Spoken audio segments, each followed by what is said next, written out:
Welcome students for today's class. Today we are just continuing the unit 1.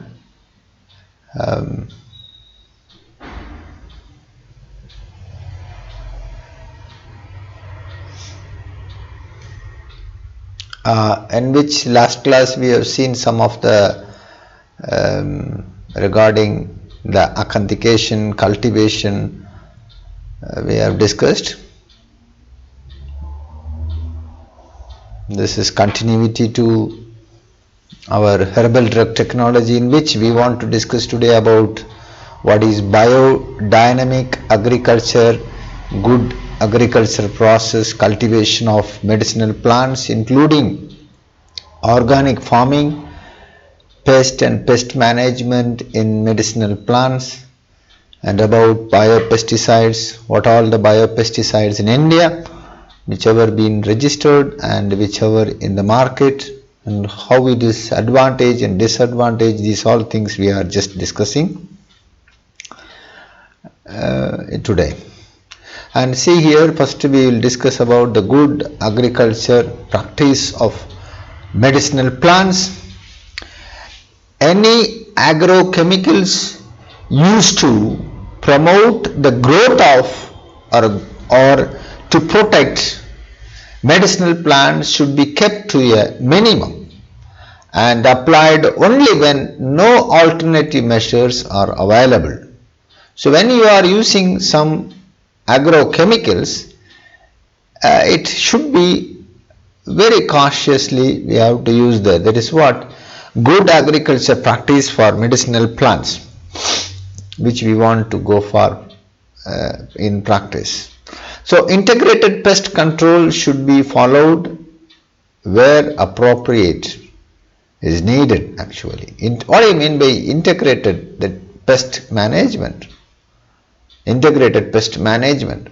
So when necessary, only approved pesticides and herbicides should be applied at the minimum effective level. That means it should not come to the product, or it should not come to you might have seen a lot of problems due to pesticides usage in the vegetables, and even if it is in the medicinal plants, it will also continuously it will affect same like what is happening in the vegetables.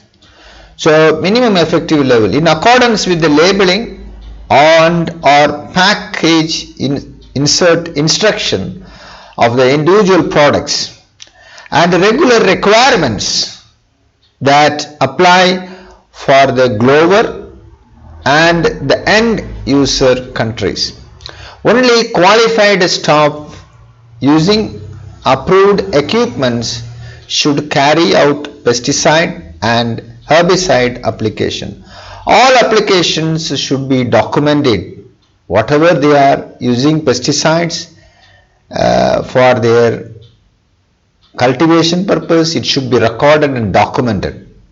And you see, now we are coming to about the organic farming. You might have seen, you might have heard about organic farming. Now how people are more interested to have organic farming products than other products, and which is having more value, also more costly, and it has even people are getting attracted to not to go for any chemical pesticides or any chemical manure. They want to have always organic products. Most of them they are preferring for their normal life. Even we too are interested to get the organic products. So what is organic farming? Organic farming concept and development. What is organic farming? Organic farming system in India is not new and is being followed from ancient times. It is a method of farming system which primarily aimed at cultivating the land and raising crops in such a way as to keep the soil alive and good health by use of organic waste, crops, animal and farm wastes, aquatic waste, and other biological materials along with beneficial microbes, biofertilizers. So biofertilizers also we are going to discuss about that, by using some microorganisms which are beneficial to the plants and also for the products which may not have any type of chemicals which will affect the human health. So these biofertilizers are good for the health, and also it is good for a good yield, and it will not be having any type of parameter which will affect the human being. So to release the nutrition from the microorganism to the crop for increased sustainable production in an eco-friendly, pollution-free environment. And as per the definition of United States Department of Agriculture, USDA study team on organic farming is a system which avoids or largely excludes the use of synthetic input such as fertilizers, pesticides, hormones, feed additives, etc., and to the maximum extent feasible rely upon. The Food and Agriculture Organization is an agency of the United Nations, UN.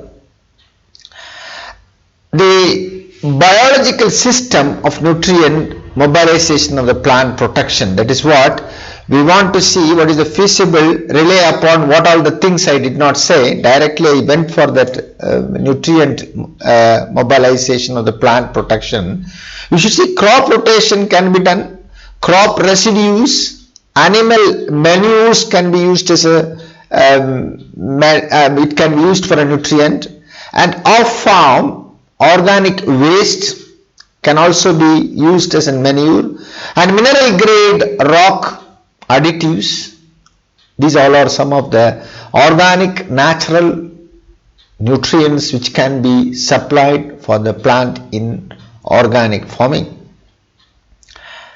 FAO suggests that organic agriculture is an unique production management system which promotes and enhances agro ecosystem health, includes biodiversity. It's a chapter which we have discussed. Biodiversity, you might have studied in your fourth sem. Biodiversity, biological cycle, and the soil biological activity, and this is accompanied by use on farm agronomic, biological and mechanical methods in exclusion of all synthetic off-farm inputs. So all synthetic are completely kept away in the organic farming system. And this picture which shows about organic farming, you can use crop rotation, you can go for biological management, you can go for animal husbandry in certain area which will give nutrition, their feces, and biofertilizers, manures, that is natural manures, and also you can see that means the composite of worms and vermicomposites or vermicomposites and green leaf manures. Mainly crop rotations can also be done, which can also be used as an organic farming. The key characteristic of organic farming includes protecting the long-term fertility of soils by maintaining organic matters levels, encouraging soil biological activity, and carefully mechanical intervention, providing crop nutrients indirectly using relatively insoluble nutrient sources which are made available to the plant by the action of soil microorganisms. Nitrogen self-sufficiently through the use of legumes and the biological nitrogen fixation, as well as effective recycling of organic materials including crop residues and livestock manures. Weed, disease and pest control relying primarily on crop rotation, natural predators, diversity, organic manuring, resistant varieties and limited preferable very minimal thermal, biological, chemical intervention. This is what they are doing in organic farming. What do you mean by the legume? A legume means is a plant of the family Fabaceae or Leguminaceae, or a fruit of the seeds such as plants, also called as pulse, especially in mature dry condition. Legumes are grown agriculturally primarily for human consumption, for livestock, forage and silage, and as soil enhancing green manure.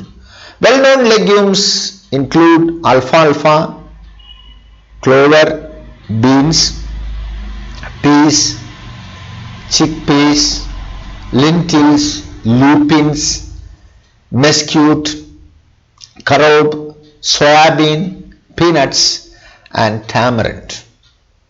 So legumes produce a botanically unique type of fruit, a simple dry fruit that develops from a simple carpel and usually dehisces, opens along a seam on two sides. Legumes are notable in that most of them have symbiotic nitrogen fixing bacteria in structure called root nodules.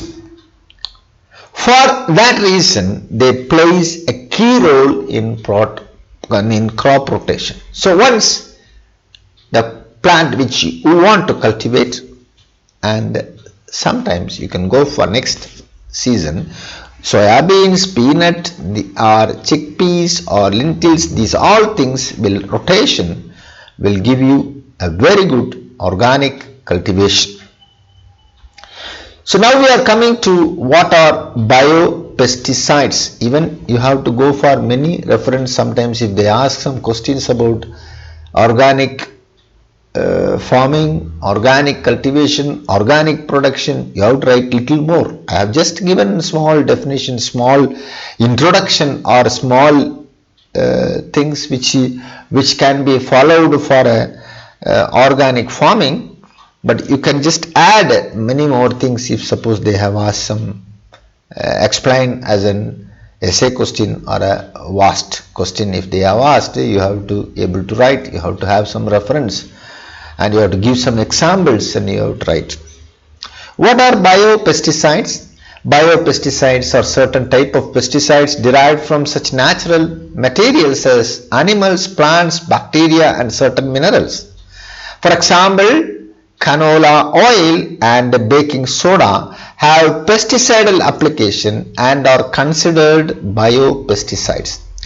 As of April 2016, there are 299 registered biopesticide active ingredients and 1,401 active biopesticides product registration have also been done in 2016 itself. Now there are more. And baking soda is one of the example which we know that baking soda, and that is sodium bicarbonate, carbonic acid, monosodium salt, that is sodium bicarbonate, mono. Monosodium salts, carbonic acid is also there, and baking soda. These all can be used. And as a foliar spray used in the garden, they are as shown in the picture, it's used in the garden. It works wonder against fungus and bugs.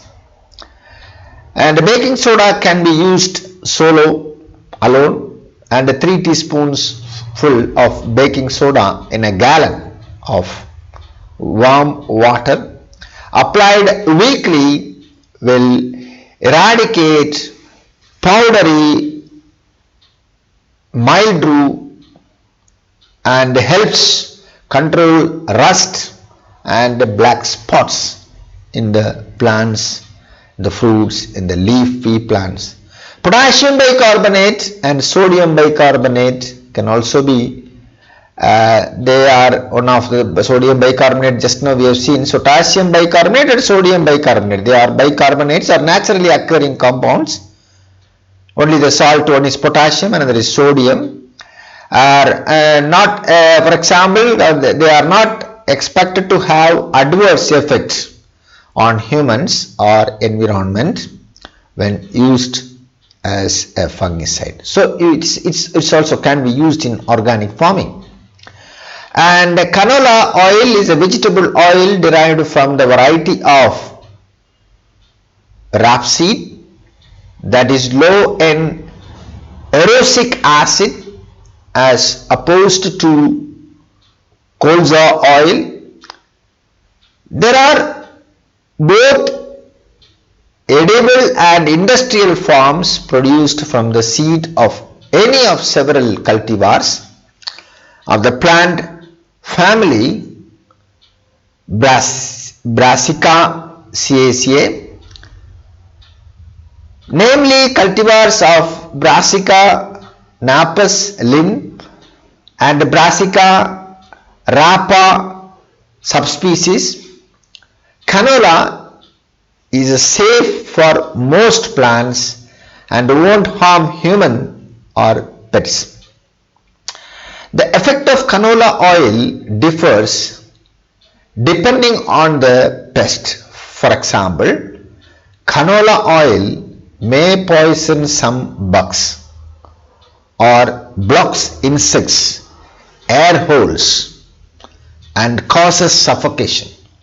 So they will die. So you can see the picture on oil is available normally, and Brassica rapa subspecies which is shown here, and the Brassica napus Linn is also shown, which we might have seen in your places also, it may be available. And biochemical pesticides are naturally occurring substances that control pest by non-toxic mechanism.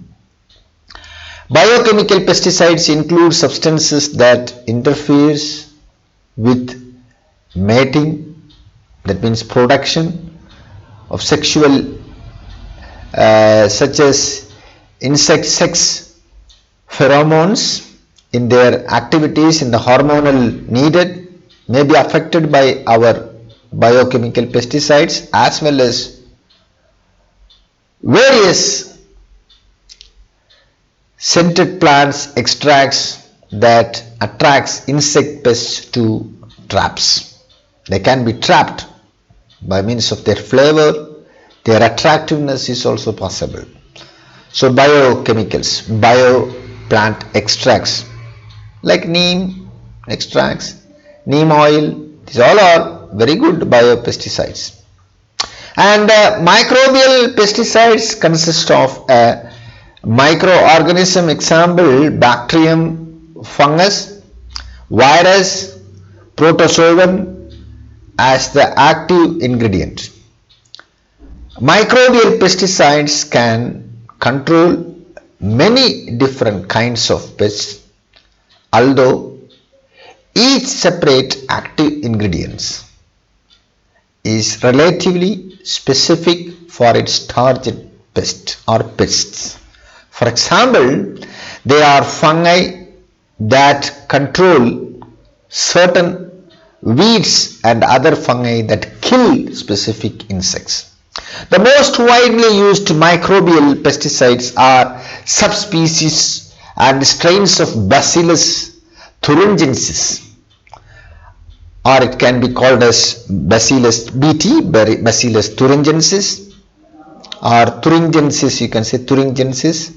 Each strain of bacterium produces a different mix of proteins and specifically kills one or a few related species of insect larvae.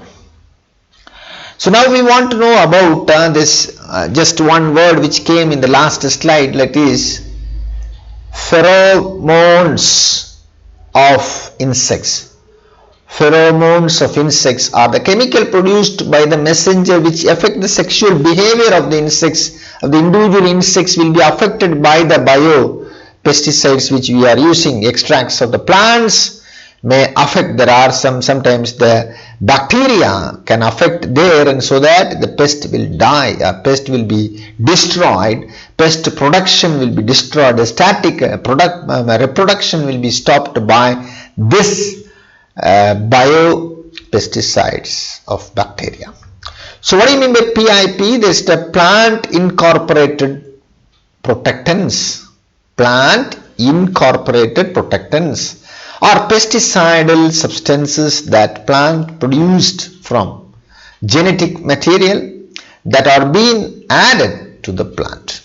For example, scientists can take the gene from the Bacillus thuringiensis bt and a pesticidal protein and introduce the gene into the plant's own genetic material. Then the plant, instead of the Bacillus thuringiensis or Bacillus bacterium, the particular bacterium which you have injected your gene, the coding have been done, the manufacturer which produce it will destroy the plant itself, destroy the pest. So that type of plant can be incorporated with the protectants. The plant can be developed in a genetical character which can protect itself, which will be having resistant to, that is called pest resistant breeds can be developed by means of incorporating protectants, PIP. So what are the advantages of using biopesticides? Biopesticides are usually inherently less toxic than conventional pesticides. Biopesticides generally affects only the target pests and the closely related organism. Only the target pest and closely related organism, not the other, not the human being, not the pets, not the other living system whichever there. In contrast to broad spectrum or conventional pesticides, they may affect organisms as different as birds, insects and mammals. They will not affect the birds, they will not affect the other insects, which sometimes they may be useful for that particular plant. Only the particular pest which is not needed they may affect. They may kill them or they may destroy them. They may statically they may stop them their production. So biopesticides often are effective in very small quantities. Dosage is also very small needed and often decompose quickly. They will decompose. They may not stay for a long time and disturb the whole plant. They will decompose quickly, resulting in lower exposure and larger, avoiding the pollution problems caused by the conventional pesticides. Conventional pesticides, they used to cause pollution by means of staying for a long time in the particular place. But it is not so in the biopesticides. When used as a component of integrated pest management programs, biopesticides can greatly reduce the use of conventional pesticides. While crop yields remain high, To use biopesticides effectively and safely, however, users need to know a great deal about managing pests and must carefully follow all the label directions. How does EPA encourage the development and use of biopesticides? In 1994, established the biopesticides and pollution prevention diversion in the Office of Pesticide Programs to facilitate the registration of biopesticides. This diversion, as not diversion, this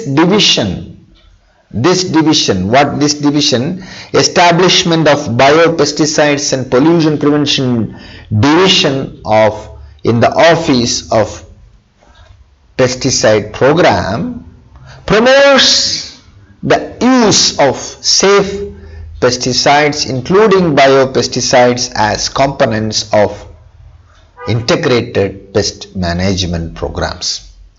The division also coordinates the pesticide environmental stewardship program PESP, bioinsecticides or organic formulations recommended for the management of insects that feed on crops. They are different from chemical pesticides in several ways. They contain live bacteria that produce toxins which cause stomach poison in the insect which they want to kill them, and they will kill them by means of stomach poisoning. Unlike chemical pesticides, biopesticides give everlasting protection to the crop and the soil. They give very good protection. So biopesticides in India, biopesticides represents only 2.89% as on 2005 for the overall pesticide market in India, and it expected to increase drastically in coming years. In India, so far only 12 types of biopesticides have been registered under the Insecticide Act 1968. Neem based pesticides Bacillus thuringiensis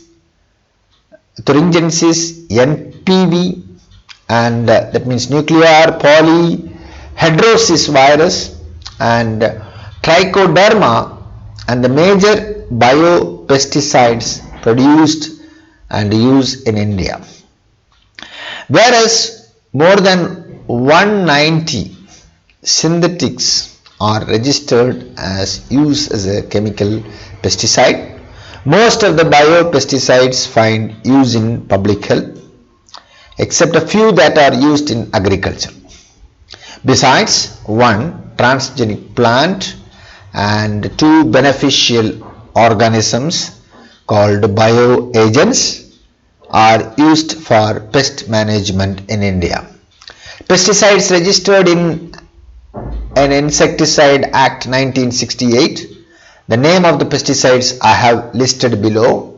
You can read it, as well as that is first one is Bacillus thuringiensis, variety israelensis, and Bacillus thuringiensis, variety crustace, and Bacillus thuringiensis, variety galeriae, and Bacillus saphrascus, and Trichoderma variety, and Trichoderma harzianum, and Pseudomonas floresiensis, and Biovera bassiana, and NPV nuclear polyhedrosis virus of Helicobacter armigera, and nuclear polyhedrosis virus of Spodoptera litura, and neem based pesticides. There are many pesticides, and Pogan.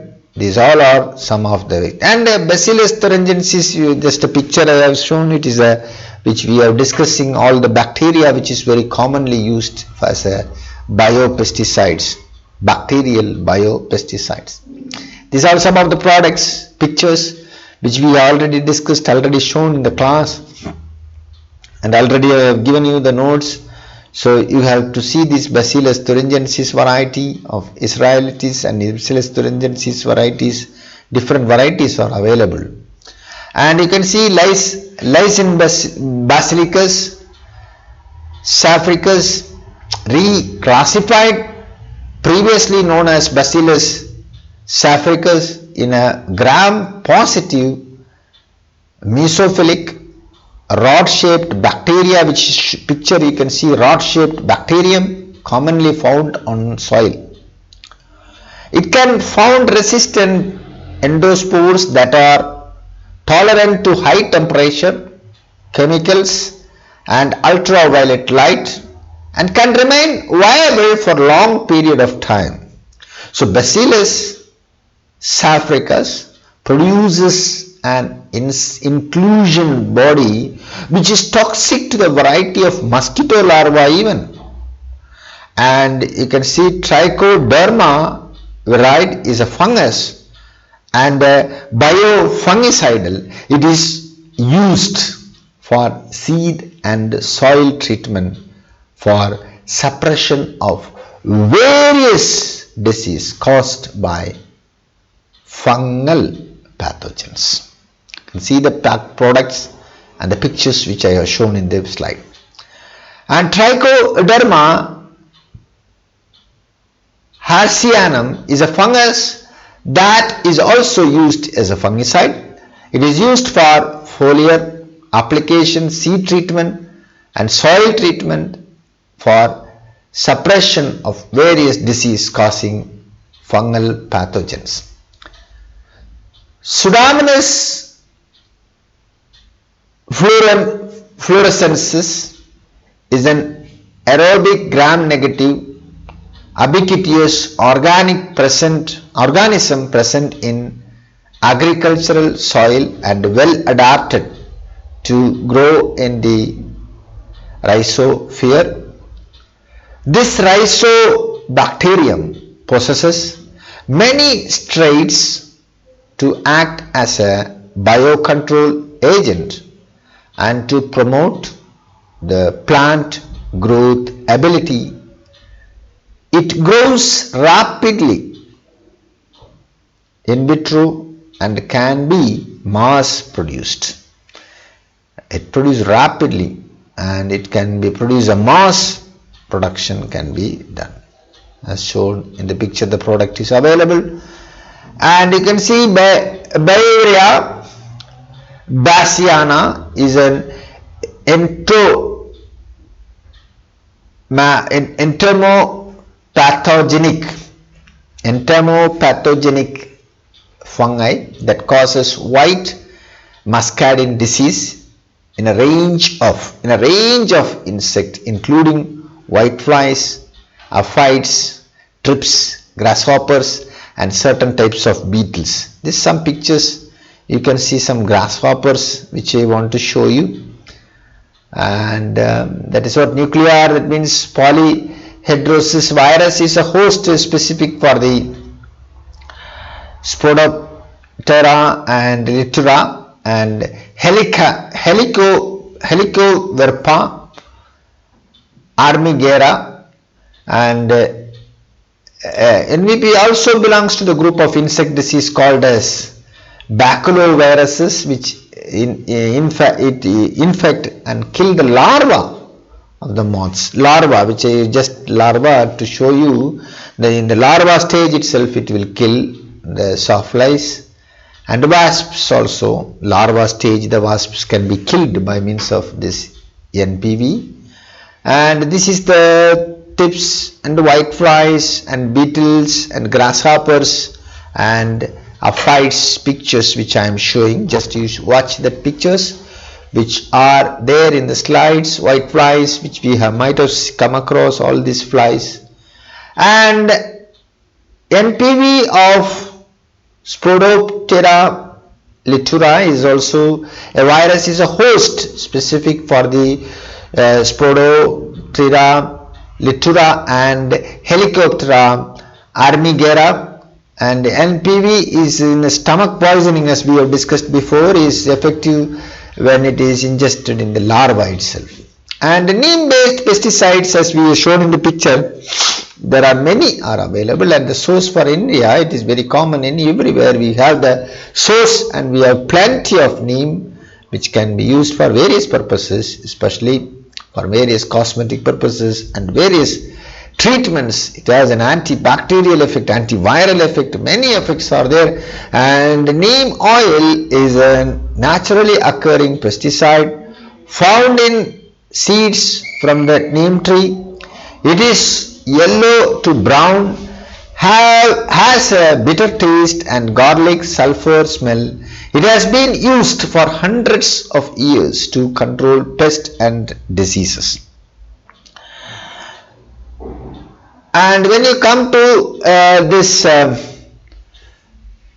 symbophionic citratus or symbophionic that is citronella oil, is very commonly, we might have studied in even the previous semester or something. Citronella oil, terpenes, it is a terpene oil, terpenoids. So family Poaceae. Use of citronella oil is a very popularly used in insect repellent. In fact, the Environment Protection Agency classified it as a biopesticide, and it says that it is a non-toxic mode of action. Citronella oil is a non-toxic, so it can be used. These species are used for the production of citronella oil, which is used in the soap as an insect repellent, especially mosquitoes, in insect sprays and candles, and even aromatherapy. The principal chemical constituents of citronella, geraniol and citronellal, these all terpene, monoterpenes which we have studied, are antiseptic, hence they are used in household disinfectants and soaps. Besides oil production, citronella grass is also used as a culinary purpose as a flavoring agent. And adoption of biopesticides available from plants, plant products, use of that is botanicals, now emerging as one of the important means to be used in production of crops, producing the environment from pesticidal pollution, which is a global problem. And plant products registered as biopesticides I have listed out. You can go through the list which I have given already. This handout may be with you. So limonene and linalool, what target, what are the pests it can affect. Neem is a variety. Like pyrethrum is also, it can be used as a pesticides. Rotenone, rhynia and sabadilia, these all are the biopesticides, and where it is targeting is list you have to go through. So see, this is all some of the names which I have used in the tabular column. So if you fleas, tickles and cockroaches, mites, sucking insects and house crickets, these all are some of the pesticides which will affect our plants when they are cultivating. So this can be killed by means of biopesticides which are available. And lice in the animals, and leaf hoppers like grasshoppers, leaf hoppers which will cut the leaves, stink bugs, squash bugs. See the differences, we have seen this all. And harlequin's bugs, these all suck even blood also, so they can be, even they will spoil the plants. So neem is regarded as the most effective and eco-friendly neem products are effectively against more than 350 species of arthropods, 12 species of nematodes, 15 species of fungi, 3 viruses. As I told, it is having antiviral effect, 2 species of snail and 1 crustace like crab and other varieties species. And neem can be a very effective source in India because widely spread plant where it is production is also a very easy job.